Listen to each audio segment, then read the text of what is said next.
Lanjutkan pada video kedua, dimana pada video kedua ini kita akan membahas materi terkait dengan produk-produk. Ini sedikit mengulas apa yang sudah pernah kita bahas terkait dengan bagaimana sih operasional perbankan itu. Nah, bank itu kan dia sebagai lembaga intermediasi yang memperantarai antara orang yang kelebihan dana dengan yang kekurangan dana. Nah, dalam proses intermediasi itu bank melakukan proses penghimpunan dana dari masyarakat yang kelebihan dana, atau dalam istilah lain kita sebut dengan istilah funding, dimana dengan kegiatan ini masyarakat yang kelebihan dana itu akan menyimpan uangnya di bank dengan tujuan satu, agar lebih aman, kedua, agar uangnya bisa lebih produktif ya, karena nanti akan dikelola oleh bank untuk kegiatan usaha. Nah, dalam kegiatan penghimpunan dana atau funding ini, bank memiliki beberapa produk seperti tabungan, deposito ataupun giro ya. Jadi dengan adanya tiga produk ini, masyarakat yang ingin menyimpan uangnya di bank bisa memilih tiga produk ini, apakah mau tabungan, ataukah deposito, ataukah giro ya.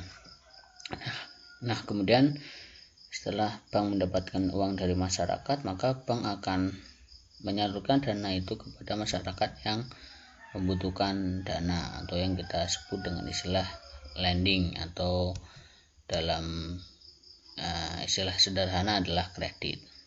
Nah, dalam kegiatan penyaluran dana ini, bank juga memiliki beberapa produk ya, seperti kredit ya. Sebenarnya kegiatan produknya hanya satu ya, kredit ya, cuma tujuannya untuk bisa untuk kegiatan produktif ataukah untuk kegiatan konsumtif, seperti misalkan untuk membeli mobil, untuk membeli rumah ya, ataupun untuk yang lain gitu ya, atau kegiatan untuk kredit perdagangan ini. Nah, dari kegiatan menyalurkan dana ini nanti bank akan mendapatkan bunga ya, karena ketika bank itu meminjamkan dana, maka bank tidak akan cuma-cuma dalam memberikan pinjaman dana ya, tapi dia akan juga mengenakan bunga. Nah, sekaligus itu nanti yang akan menjadi keuntungan bank. Nah, kemudian bank juga nanti akan memberikan bunga juga kepada masyarakat yang menyimpan gitu ya, karena ini agar masyarakat yang kelebihan dana itu mau ataupun tertarik untuk menyimpan uangnya di bank. Nah, kemudian selain itu, bank juga memiliki kegiatan berupa kegiatan jasa ya. Nah, jasa ini yang sebenarnya produknya cukup banyak ya. Ada transfer, ada clearing, letter of credit, ATM, payroll dan sebagainya ya. Terus ada mobile banking dan sebagainya. Nah, dari kegiatan jasa ini nanti bank dia akan mendapatkan namanya fee atau imbalan jasa ya, entah itu nanti berupa biaya administrasi ataukah BP yang lain. Nah, itu adalah bagaimana bank itu dia beroperasi. Nah, kemudian selanjutnya coba nanti akan kita bahas satu persatu terkait dengan produk-produk ini ya, walaupun mungkin nanti tidak semuanya. Oke, yang pertama adalah kita awali dulu dari produk penghimpunan dana.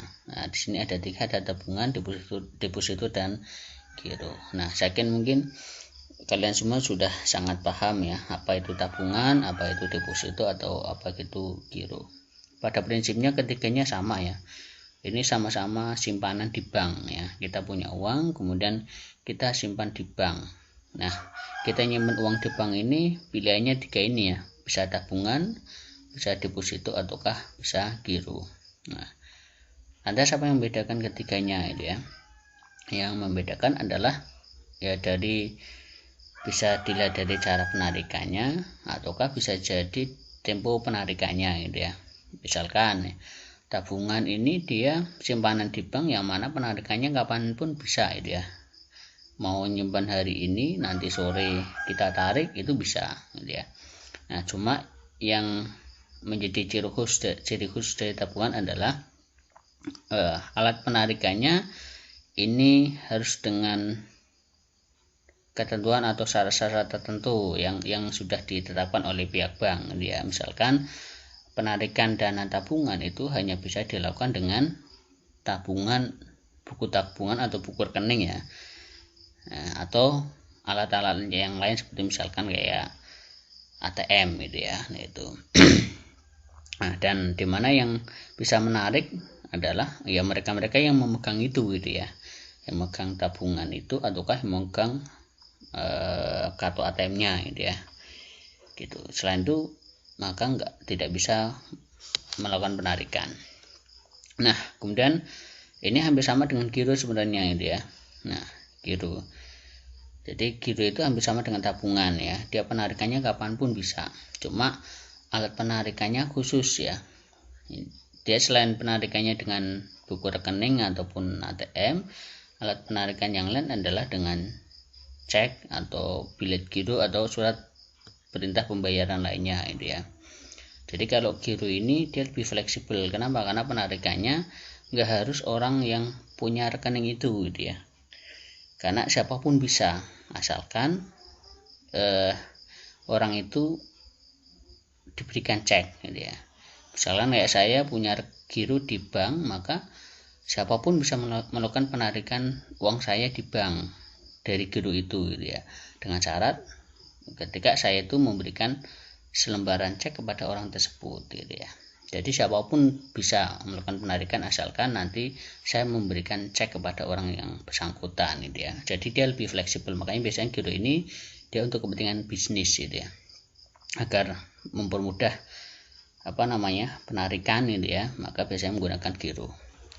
Nah kalau yang deposito ini yang mungkin agak spesifik, dimana deposito itu ya sebenarnya hampir sama juga dengan tabungan maupun giro, cuma waktu penarikannya itu tidak bebas seperti tabungan maupun giro. Karena kalau deposito itu penarikannya ada jangka waktunya. Misalkan kita mau nyimpen 1 bulan, maka kalau sebelum 1 bulan maka tidak bisa dilakukan penarikan. Jadi penarikannya harus sesuai dengan waktu yang sudah disepakati. Kalau kita nyimpennya 1 bulan ya penarikannya 1 bulan kemudian. Ketika kita nyimpennya pengennya 2 bulan ya maka penarikannya 2 bulan kemudian. Nah biasanya deposito itu untuk kemudian investasi ya. Jadi mungkin bagi masyarakat yang kelebihan dana ya dia nyimpannya dalam bentuk deposito ya. Karena memang deposito ini juga biasanya bunganya lebih tinggi daripada tabungan maupun giro. Kenapa kok bisa begitu ya? Karena risiko yang diambil oleh bank itu sangat rendah di deposito kalau dibandingkan dengan tabungan maupun giro. Karena bank bisa mempersiapkan dana yang mau ditarik oleh nasabah, karena memang penarikannya sudah sesuai dengan waktu yang sudah ditentukan. Itu adalah deposito. Kemudian yang ketiga, produk yang kedua adalah produk pembiayaan. Nah produk pembiayaan ini sebenarnya produknya hanya satu, yaitu kredit. Cuma tinggal kepentingannya saja yang berbeda. Apakah untuk produktif ya, biasanya kalau untuk produktif itu biasanya untuk investasi ataukah untuk usaha. Misalkan Anda pengen usaha nggak punya modal ya, Anda bisa ngajukan kredit ke bank ya. Nah kredit itu maka yang kita sebut sebagai kredit produktif. Nah yang kedua kredit konsumtif ya, sebagaimana namanya ya ini untuk kepentingan konsumtif gitu ya. Biasanya bukan untuk usaha ya, misalkan untuk kepemilikan kendaraan ya, ataukah yang lain itu ya. Nah, kemudian yang ketiga itu adalah kredit perdagangan ya, untuk dagang lah ya. Nah kemudian selanjutnya adalah produk-produk jasa bank. Nah ini yang mungkin cukup banyak ya, jadi yang paling banyak itu justru di jasa ya. Nah jasa ini produknya banyak, salah satunya adalah transfer ya, atau kiriman uang ya. Nah ini juga bagian dari produk bank ya. Jadi dengan adanya transfer itu kita sangat memungkinkan sekali saat ini untuk bisa mengirimkan uang dalam waktu yang singkat ya, tidak hanya hitungan hari ya, tapi sudah hitungannya adalah detik. Detik ini kita ngirim ya, detik berikutnya sudah sampai kepada orang yang kita kirim. Nah dengan transfer itu maka nanti bank akan dapatkan keuntungan melalui biaya, ada namanya biaya administrasi dan sebagainya ya. Apalagi kalau pengirimannya ke bank yang berbeda. Nah, kemudian inkaso ya. Inkaso ini ya sebenarnya ini juga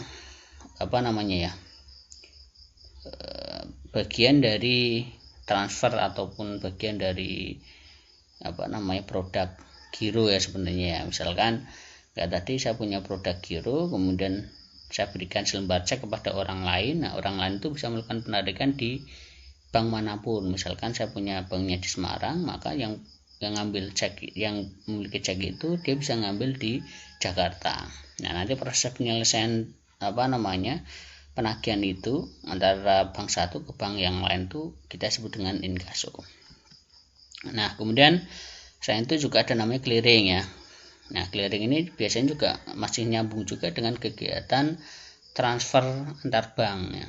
Jadi dengan adanya clearing ini kita memungkinkan kita bisa melakukan penarikan lewat bank manapun. Misalkan ya, kita punya rekening di bank A. Nah, kemudian ternyata kita dalam perjalanan keluar kota, kemudian kita ingin melakukan penarikan gitu ya. Nah, kita untuk melakukan penarikan itu tidak harus penarikan lewat ATM di bank A tersebut ya, tapi kita bisa melakukan juga penarikan di bank B, bank C, bank D dan seterusnya gitu ya. Nah, itu. Jadi dengan adanya produk ini maka nanti proses penagihan antara satu bank dengan bank yang lain ini akan lebih mudah, akan lebih terkoordinir gitu ya. Misalkan saya rekeningnya di bank BNI ya, tapi suatu saat saya mau cari ATM BNI nggak ada ya, saya bisa melakukan penarikan di bank BRI misalkan. Nah, maka secara otomatis kedua bank ini kan dia utang piutang. Nah, untuk penyelesaiannya disebut dengan clearing. Nah, kemudian selanjutnya adalah ada namanya produk bank garansi. Ini biasa untuk kegiatan bisnis ya. Jadi bank garansi itu adalah jaminan pembayaran yang diberikan pada pihak penerima jaminan apabila pihak yang dijamin tidak memenuhi kewajibannya. Misalkan saya melakukan bisnis ya dengan perusahaan A misalkan ya. Nah, agar si perusahaan A itu yakin kepada saya bahwa saya akan membayar biaya tertentu untuk kepentingan bisnis, maka saya bisa meminta bank untuk mengeluarkan bank garansi, sehingga nanti perusahaan yang saya ajak kerjasama itu merasa yakin bahwasanya uang itu nanti akan saya bayarkan. Kalaupun tidak dibayarkan, nanti yang akan menanggung adalah pihak bank. Nah, kemudian selain itu juga ada nama SDB atau Safe Deposit Box ya, dimana dalam produk ini adalah produk yang menyediakan jasa simpanan non uang ya. Jadi kalau kita datang ke bank itu kita bisa menyimpan tidak harus dalam bentuk uang, barang pun kita bisa simpan di sana, misalkan surat-surat berharga, kemudian perhiasan ya, itu kita bisa disimpan di sana. Nah, dengan produk ini nanti bank akan mendapatkan imbalan jasa karena sudah mengamankan barang yang kita simpan atau yang kita titipkan gitu ya. Nah, bentuknya kurang lebih seperti ini gitu ya. Nah, ini adalah SDB ya. Oke, kemudian selanjutnya termasuk kartu bank ya, ada kartu debit, ada kartu kredit dan sebagainya. Ini juga bagian dari produk-produk bank ya. Nah, ini juga sudah mulai banyak dipakai oleh masyarakat. Nah, ini juga ada namanya RTGS ya. Ini biasanya untuk proses penyelesaian pembayaran non tunai ya. Jadi kita sekarang di toko-toko manapun itu kan kita sekarang udah bisa melakukan transaksi non tunai. Nah, untuk penyelesaian transaksi itu ada namanya RTGS atau Real Time Gross Settlement. Nah, produk-produk yang lain sebenarnya masih banyak, seperti ada payroll atau pembayaran gaji ya, kemudian ada falas atau valuta asing, ada SMS banking, internet banking dan sebagainya. Nah, ini adalah jasa-jasa bank ya. Jadi justru produk yang paling banyak itu sebenarnya adalah di jasa-jasa bank. Dan sekarang bank saling bersaing di produk jasa ini gitu ya. Karena harapannya bank itu bisa mengcover seluruh kebutuhan masyarakat. Jadi ketika bank itu tidak banyak memiliki jasa, maka ya bisa jadi tidak menjadi pilihan masyarakat gitu ya. Gitu. Oke, mungkin itu yang bisa saya sampaikan. Terus selanjutnya nanti akan kita lanjutkan di sesi diskusi. Terima kasih. Assalamualaikum warahmatullahi wabarakatuh.